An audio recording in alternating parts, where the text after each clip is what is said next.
All right, well, welcome everyone. For those that don't know me, my name is Jan Lehman. I'm the owner of CTC Productivity, and we do have some new faces on the call. So just so you know, we've been doing these webinars since pandemic started. And the history on it is what we were finding is that many of our clients were on Microsoft 365, but not leveraging it fully. So we decided it would be a nice thing to do during the pandemic to start sharing some of our knowledge, and we've just continued on.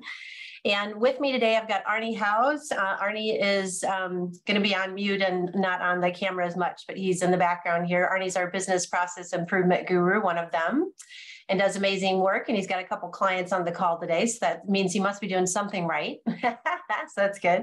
And also on is Nancy Krushke. Nancy is our training extraordinaire. We always joke that Nancy has the patience of a saint and can train anybody at any level of technical competency. So she rocks.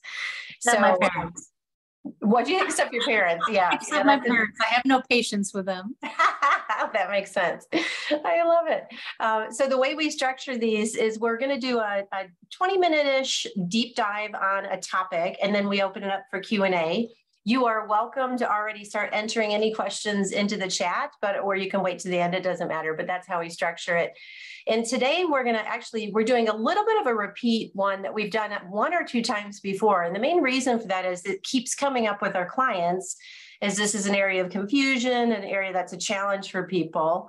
And it's also a nice one for us to go into after Arnie just did a three-part series on adoption of 365, because so much of it is understanding the communication tools, how to use them, and get everybody to use them consistently. So anyway, so that's what we're going to cover today. To next month, we're actually going to start doing a little bit of a series talking about business issues that we're seeing with our clients and how we're leveraging 365 to solve those issues. So one of the areas we're spending a lot of time, keep in mind as productivity consultants, we're looking for time-consuming repetitive tasks that we can streamline, automate, make more efficient. And so one of the areas we're seeing with a lot of clients is the need to streamline reporting, whether it be status reporting or whatever that might be, something you do over and over again. How do you make that as seamless and easy as possible? So Arnie will be doing that one in November.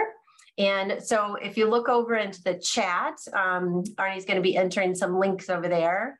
And that's an opportunity for you to register for that November webinar. You can also go look at the past recordings that we've been doing the past couple of years. You're also welcome to just sign up directly with our YouTube channel to see our webinars. And we'd love for you to sign up for our newsletter. Then you'll know about, my book's coming out in January. So you know about when the book comes out. You'll know about a lot of our blogs. We share things like our favorites and a lot more than just 365. So we'd encourage you to sign up for our newsletter. So I'm just going to touch on a couple slides, and then I'm going to hand it over to Nancy. So what we want to talk about is really solving business issues with 365. And what we're hearing from a lot of our clients is that this list here on the left are the issues that most of our clients are having from a productivity standpoint. And Microsoft 365 is designed to solve those business issues. So as you look at that list and you spot any of those that are a challenge for you, there's a pretty good chance Microsoft 365 is the tool you should consider and understand how to set it up. And one of the big things to know is most companies are drowning in email. And so one of the coolest things about 365 is we can finally start leveraging email the way it should be used as just a simple communication tool, and stop using it for collaboration, accountability, and a lot of things it was not intended for. So a lot of people are just happy to hear email is going to be, be less dependent on email going forward.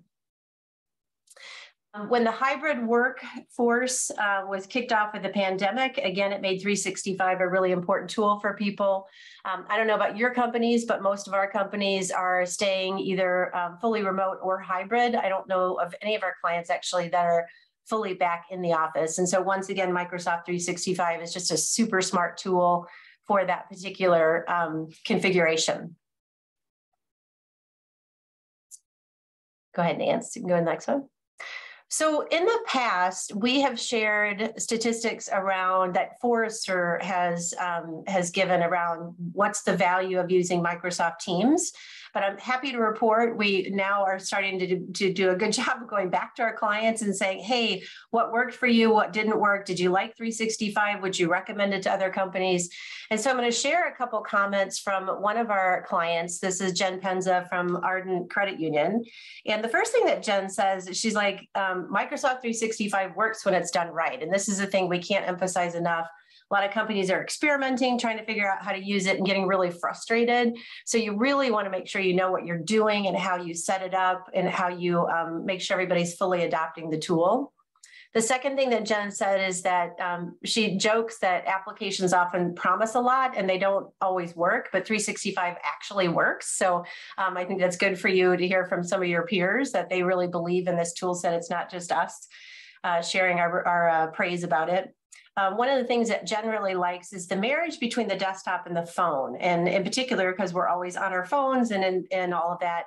And what she means there is if you're not as familiar with 365, you can access everything on your phone. So you can access your digital notebook, your OneNote notebook on your phone. You can access your SharePoint file. Everything is kind of available on your phone. So it just allows for a really easy way of working when you're away from the office.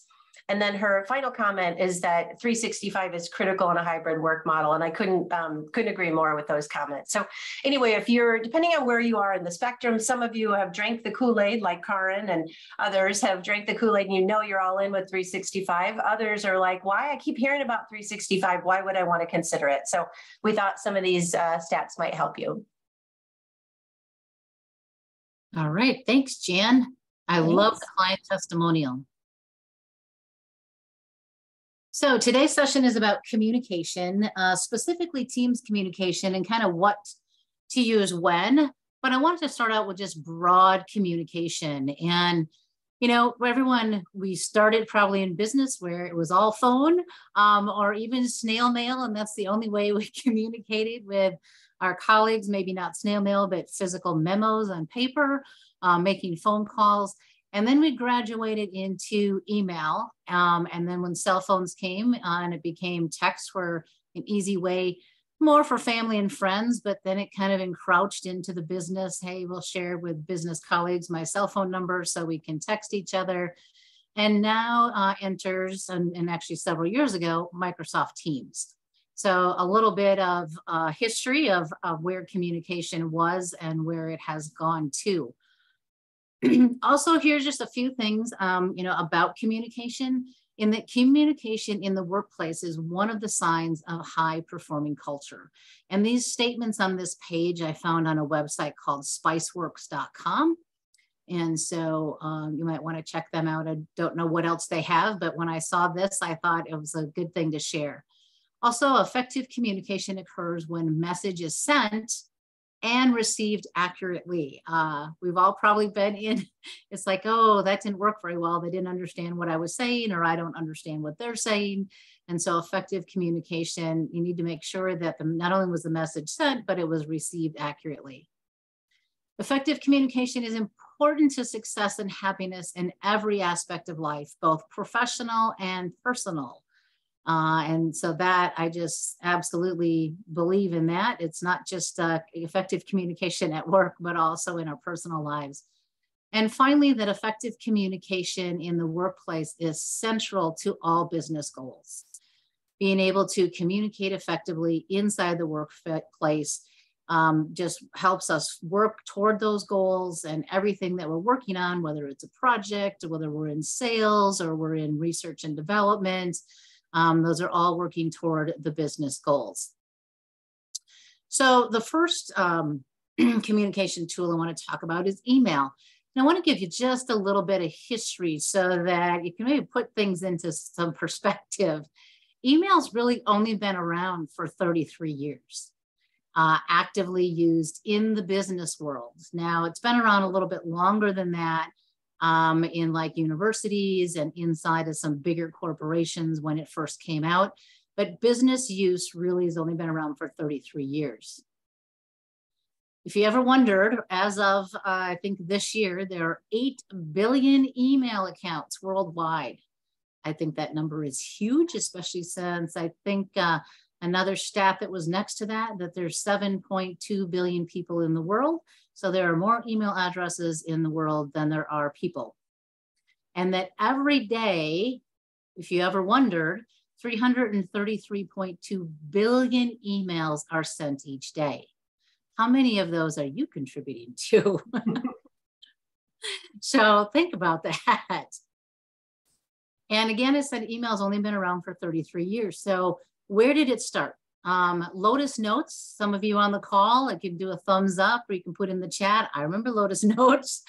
It was one of the first email programs that the financial planning company I was working with at the time, that's what they started with, was not just Lotus Notes, but the whole Lotus suite of kind of Excel spreadsheet and a Word program all wrapped into one, very similar to Microsoft Office suite. So, and the first time when it was first released, it sold a whopping 35,000 copies. You probably thought that was huge. In 1996, Microsoft came onto the field here, and they introduced Internet Mail as an application, which has now been renamed into Outlook. So when did email really become mainstream? I started my business in 1999, and I know going to networking events, asking people for email addresses, they're like, what are you talking about? So not very many people in 99 had email addresses. But in 1998, when the movie You've Got Mail was released, Tom Hanks and Meg Ryan, that's when it became a mainstream in AOL and email. Everybody then knew what email was. That is so funny. That's bizarre. Of course, with email, what do we get? We get spam. So it didn't take very long. By the end of the 90s, we had spam. So just like our junk mail, now we had junk email. And the BlackBerry in 2003 was the first device that brought email into employees' palms of their hands. This is one that Jan didn't know. If anybody else knows, feel free again, raise your hand or go ahead and put a comment in there. But when Gmail was first launched in 2004, it was by invite only.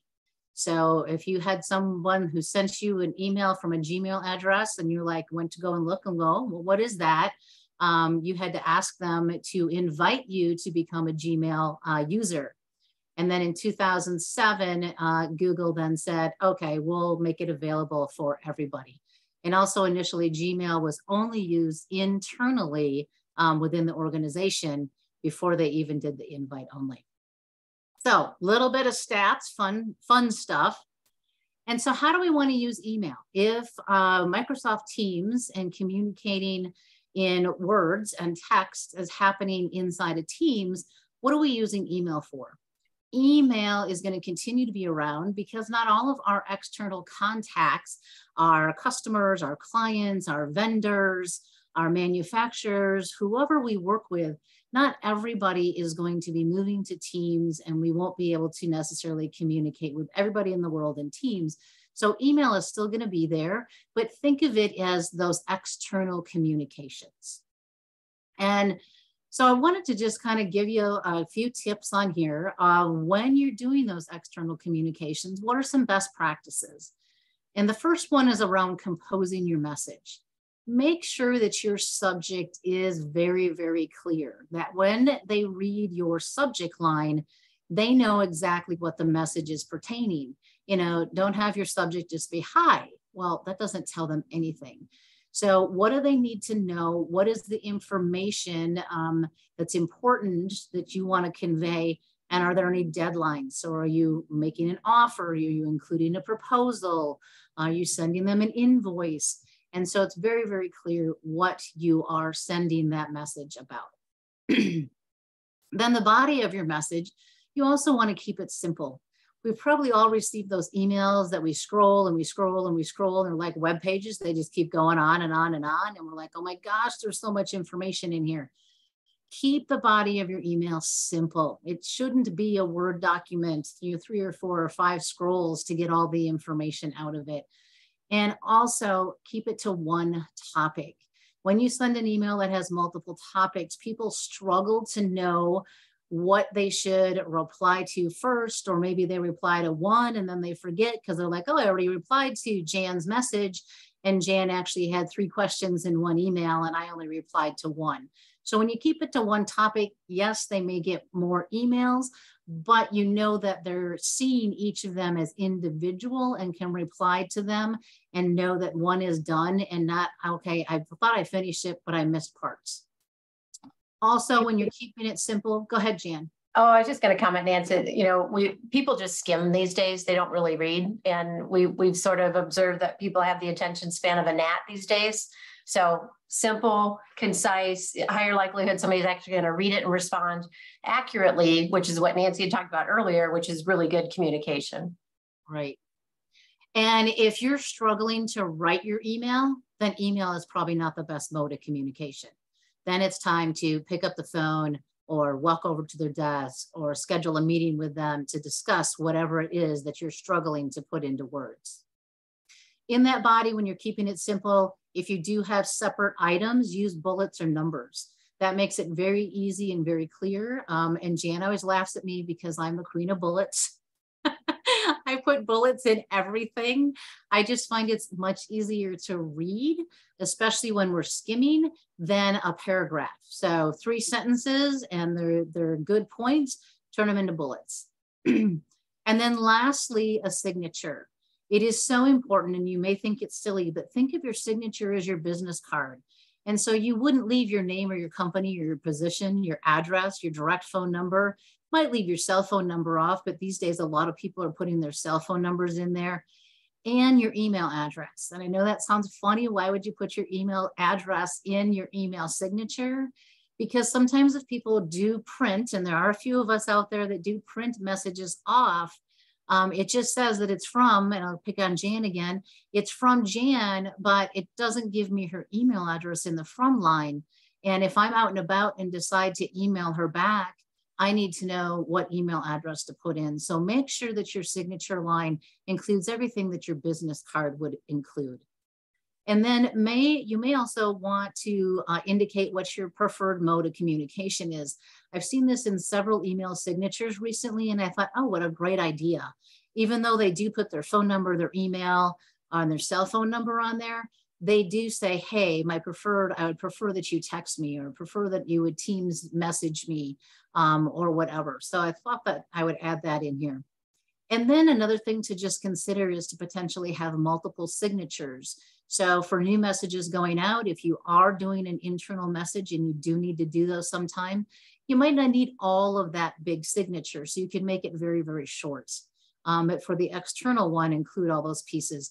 And then also for replies, you can do the same thing. You can have one signature or 2 different signatures, again, for internal and external communications. All right, I know we were talking about Teams communication, and you're going, Nance, we haven't even talked much about Teams communication, but wanted to go through all that first. So let's get into Teams, and I want to give you a little history on Teams as well, just so that you know how much Teams has grown since it first launched. So Teams actually launched in March of 2017.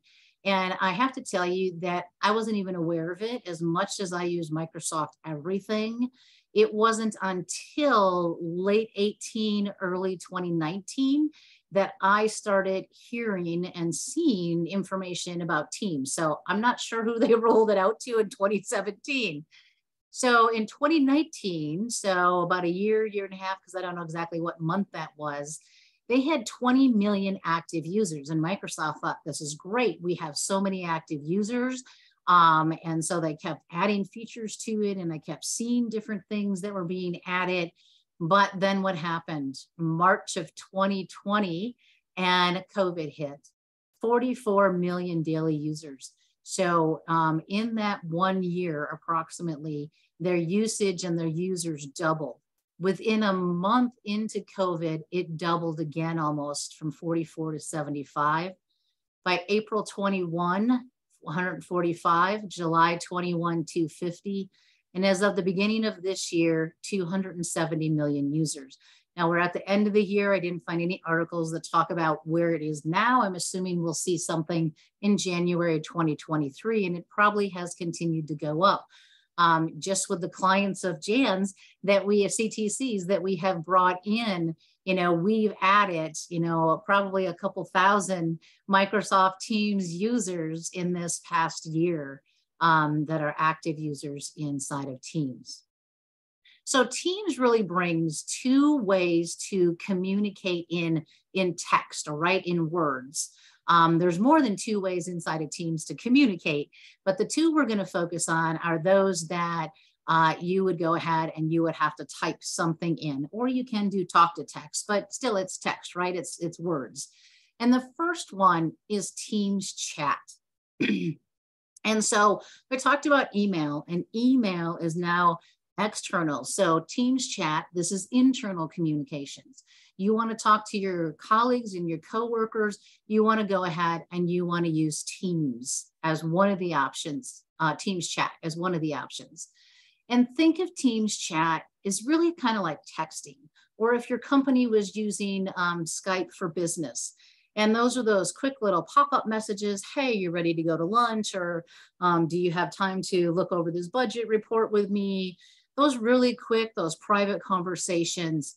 But in addition to those one-on-one chats, which is just like me and Jan, we can also have inside a Teams chat a one-to-many or a group chat. And so we can go ahead and create a chat that is me, Arnie, and Jan, and all three of us can be part of that conversation. So what kinds of things, and Arnie did a little preview of this last month. And so he talked about, you want to use those private one-on-one or those small group chats for sensitive matters that you really don't want the whole team to use. Because when we talk about team channel posts, everybody on the team sees those messages. But these chat messages are like those text messages, and they're kind of behind the scenes conversations. So for example, maybe it's two managers talking about hiring somebody that they interviewed. They might not want to have that conversation in a team channel where everybody in that team can see what they thought about or what they're considering with this applicant. Or maybe it's a director of the particular area of business in the company talking with one of the leaders for a project, and they're determining what the budget is. And so again, that conversation as they're building the budget and saying, what are we going to do? And is it going to be the same as last year? All the different things that go into it. They might not want those conversations to be out in front of everybody on the whole team. And then the other is non-business related. So, hey, you want to go to lunch, you want to go play basketball after work, go to the gym, all those things that you would do as texting. That's where you want to put these types of conversations, is in the Teams chat. So what are some best practices as you are posting and adding those messages into the Teams chat? Well, the first one, and this is going to apply, I'll talk about it again when we get over to the channel conversations, you want to go ahead and you want to format your chat. You don't just want, on your phone in text, I don't even know if you can on a text, if you can make words bold and you can make them yellow or purple or green, but here you can. So go ahead and use the formatting that's available. So you do need to click on the little A with a pencil on it, which opens that format mode. And then you can see your format bar on the top where you can bold and italics and underline and change the colors and do indentations and all of that stuff. Also, by going ahead and opening that format bar, you see that you can easily add links to your chat as well. And so if there's a file that lives on SharePoint and is already shared, then instead of attaching it here again, you want to make sure that you are going to and directing whoever you're chatting with to the file that is the one source of truth. So add links to them. Second, let's say Jan and I had a chat already going on and we decided, hey, we really need to bring Arnie into this conversation too. I don't know how we forgot to bring him into it. And so as you either are creating a chat or you have an existing chat, you can go over to the top right and you can add people. So you can go ahead and add them to an existing chat, and you're going to get this pop-up as long as they're inside of your organization. you're going to get a pop-up that says, hey, what do you want to share? And you can decide, do you want them to see the whole chat history? So if you've been chatting for a day or a week or a month, and we bring Arnie in, do we want him to see everything that we've talked about? Or do we only want to include history from the last couple of days because this is the topic we want to involve Arnie in? Or, you know what, we just want to start a new chat essentially with Arnie. And so he doesn't get to see any of the old history. We're just going to go ahead and start a new chat with just the three of us in it. So you get those choices. Now, I made a comment that you can only get this pop-up of what history if it's somebody inside your organization. That's because you can chat with other people that are using Teams and enter their email address.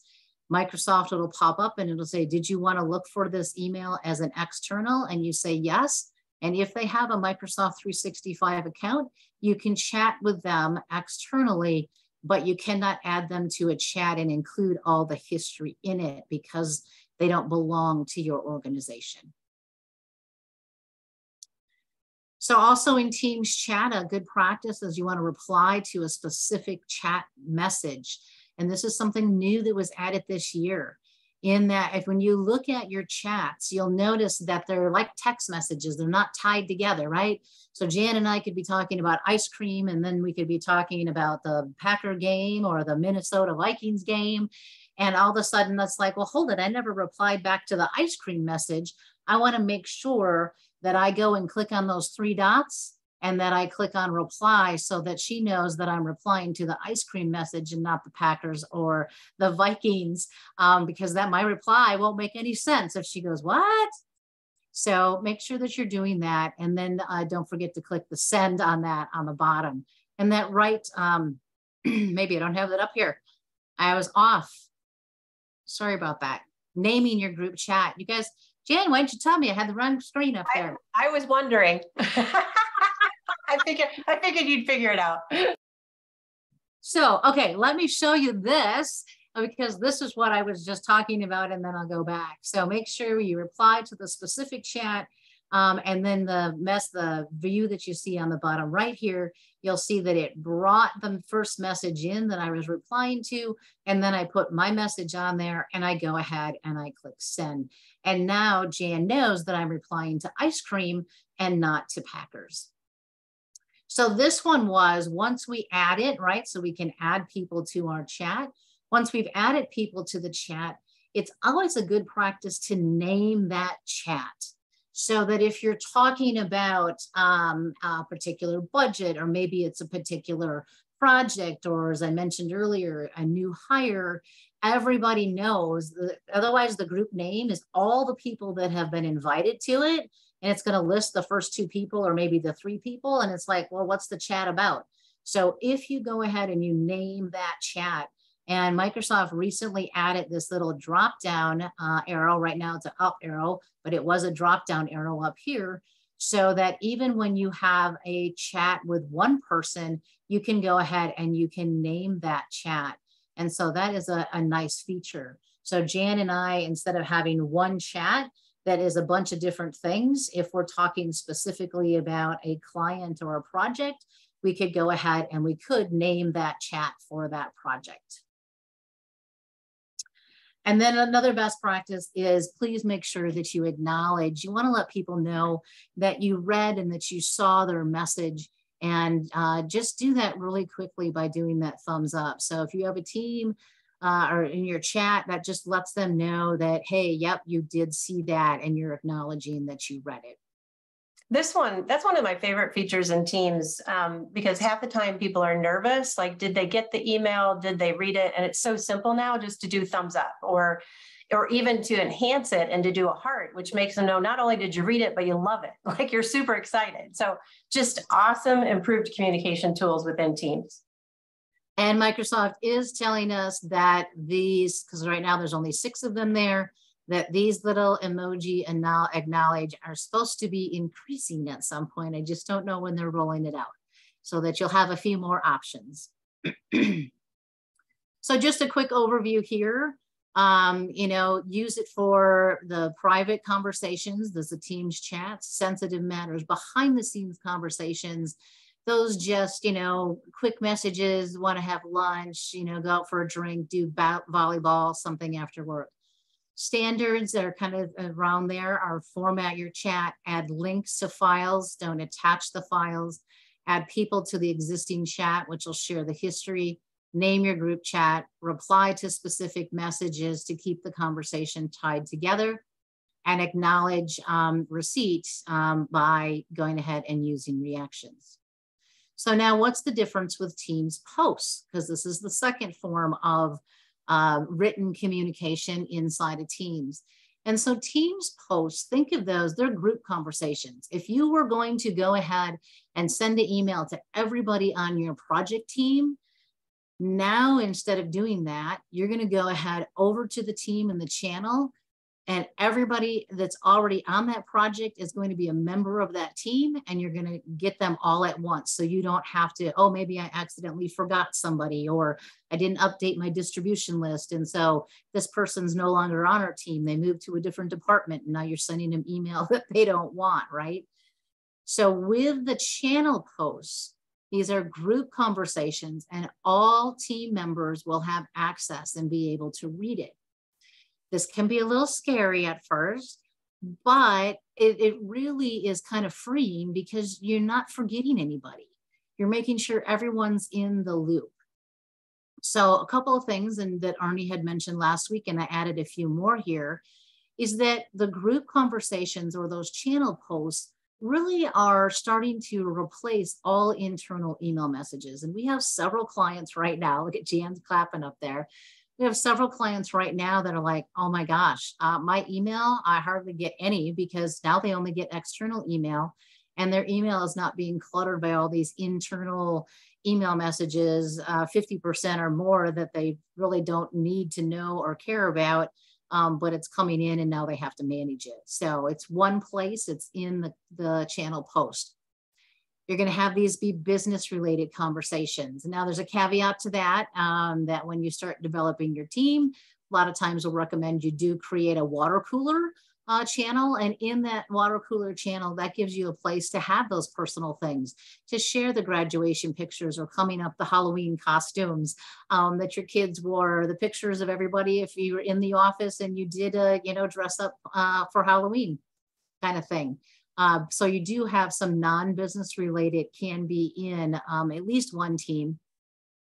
And then typically these kinds of conversations are FYI, and it is okay that everybody on the team sees them. It also, whatever you put in there and what you share contributes, as Arnie mentioned last month, to the searchable knowledge base. So if it is really meaty information for that project, about that client, about that event, it is 100% searchable inside of Teams. And so all of that just beefs up the knowledge base and gives another place where people can go ahead and search before maybe they post the question again. So I like to use it, ask questions, share information about the client, the project, the event, share files, collaborate on files, proposals, and budgets. And that is, the main reason for the channel posts. So just like in the chats, you do have the same ability by clicking on the A with the pencil. That'll open up the format mode, and then you can not only format, but add a subject. And so adding a subject is huge.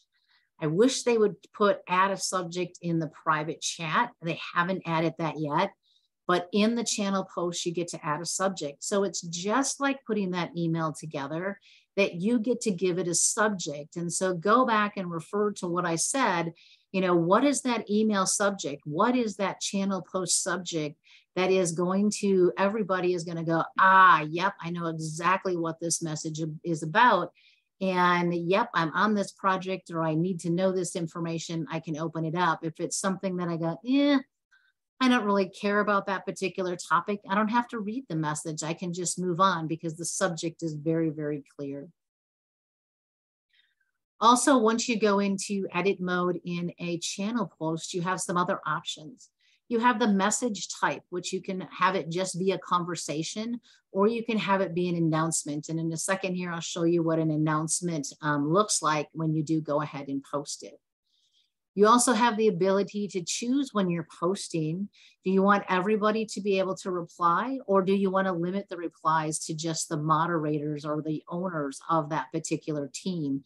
And with announcements and newsy types of things, if you really don't need people to reply to it, you just want it to let them know the information, you may want to go ahead and change who can reply. And if there is a news item that makes sense to post in multiple channels, Microsoft added this in 2022, that you do have the ability to broadcast those important announcements to multiple channels. And if you really need to draw attention, then you do want to go ahead and put that exclamation mark on there, and that will mark that particular post as important. So here's what an announcement looks like. It has a heading, so just kind of like a newspaper. So fall is in the air is my header, and then I get a subheader, which is still like that subject. So this is an announcement, and then I get the body of the message that I'm putting out there. And you'll notice on the top, I must be one behind. There we go. On the top right, you'll notice the exclamation point is up there, and so that I marked it as important. Now, when you are replying, so over in the chat, I mentioned you had to go to the message, hover your mouse, get your little pop-up, click the 3 dots. But when you're in your channel post, the replying is super, super easy. The reply button is right there.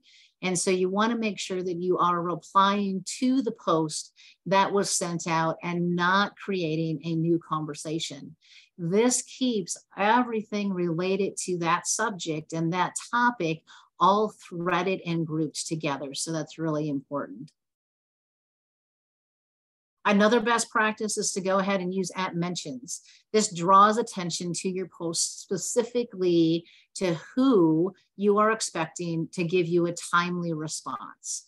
So in this case, I @mentioned trainer user, and then I made it bold, but they use in larger font so that it was easier to read here. So usually it always makes it that purple color, but it's the same size as all the rest of the font. And so what I did is I did the @ symbol, and then I typed trainer user, and it found them and it added them in here.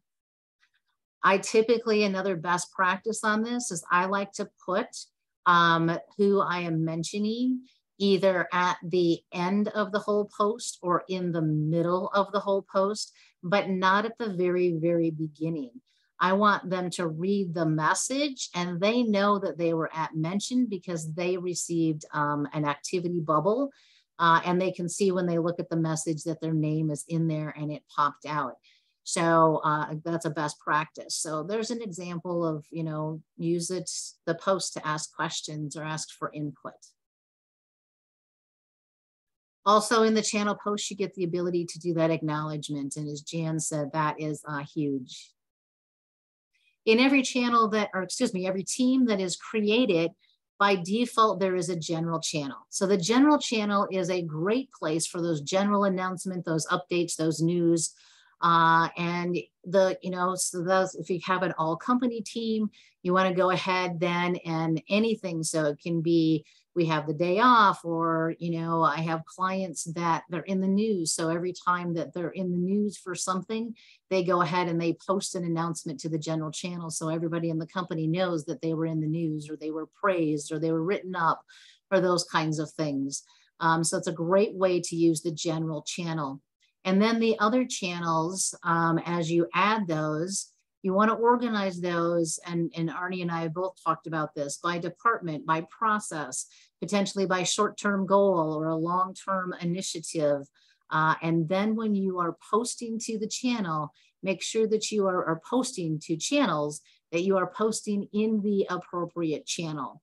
So in this, if I was posting about something marketing, I would want to make sure that I navigate it to the marketing channel and then go ahead and do my post in the marketing channel. So that is very, very important.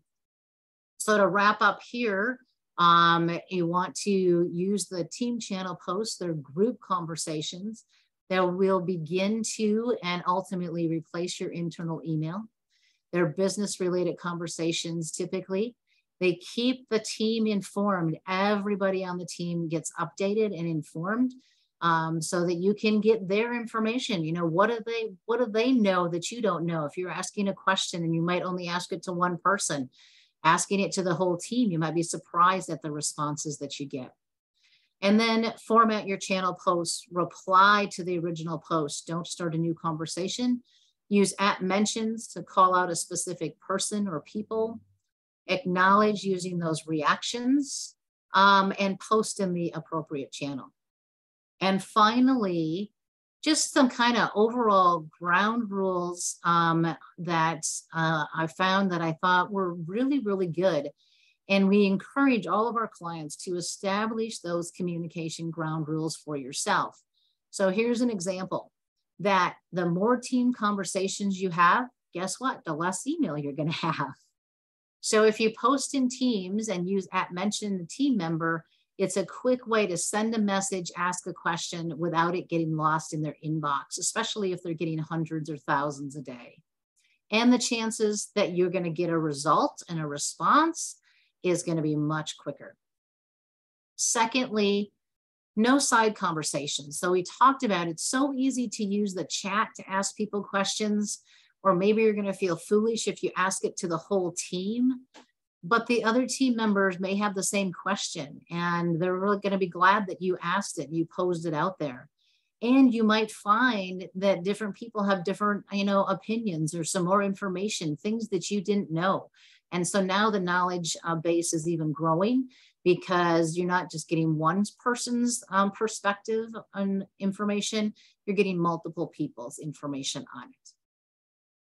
Third one, schedule meetings as channel meetings. This allows team members to quickly catch up on what they've missed and keeps the meetings, the conversations, and the files connected in the proper channel. So I didn't talk about that because we weren't talking necessarily about channel meetings, but I think that's a good ground rule. And then Jan and I and Arnie, we just absolutely love OneNote. So we also recommend, as a ground rule, use the team OneNote for meeting notes. Leverage the OneNote notebook to store those notes in a central location, which can be easily searched. And then lastly, links versus attachments. When I do email training, I get on a little soapbox about that. Attaching files to emails just can create so much confusion and duplication. And the links make sure that everyone is using the one source of truth. All right, awesome, Nance. So I'm going to cruise through because we're almost out of time here, which is great. It was great content. Just a comment, really, these conversations are super important because companies are super confused on what tool to use when. What we're helping our clients with is come up with what we call rules of engagement, is an understanding on how exactly the company is using the tools, make sure it's clear, make sure it's enforced. So hopefully you got some good nuggets here. So just a little wrap up, a couple slides. A lot of people think all we do is Microsoft 365. So we just like to point out we do more, anything related to productivity. So we definitely do a lot around process improvement. And Nancy and I both do a lot of coaching and training and speaking. And these are some of the topics we are often speaking on. And our next webinar, Arnie's going to go ahead and enter into the chat again the links, but next webinar again in November is how to streamline reporting processes. And you don't have to be here. Always know you can go out and look at the recordings. They're posted a few days after the webinar. And at that point, I think we're open for Q&A, but we really are kind of at the end of the session. Nobody was posting questions, but if anybody has any questions, go ahead and unmute yourself or go ahead and enter it in chat. Nancy was very thorough, so I'm going to guess there's probably not a lot of questions. But if you do have any, please go ahead and ask. Otherwise, we'll go ahead and wrap up the webinar. So thanks, Jessica. Appreciate you being here. And happy to answer any questions, though, if anybody has any. So. And really, I mean, there's so much more in there. Really try to stay in touch on some of the most important things inside of both of those. But there's a lot more features in both the chat and the channel posts that we did not cover today. For sure. All right. Well, thanks so much, everyone. We appreciate you being here. We'll see you next month.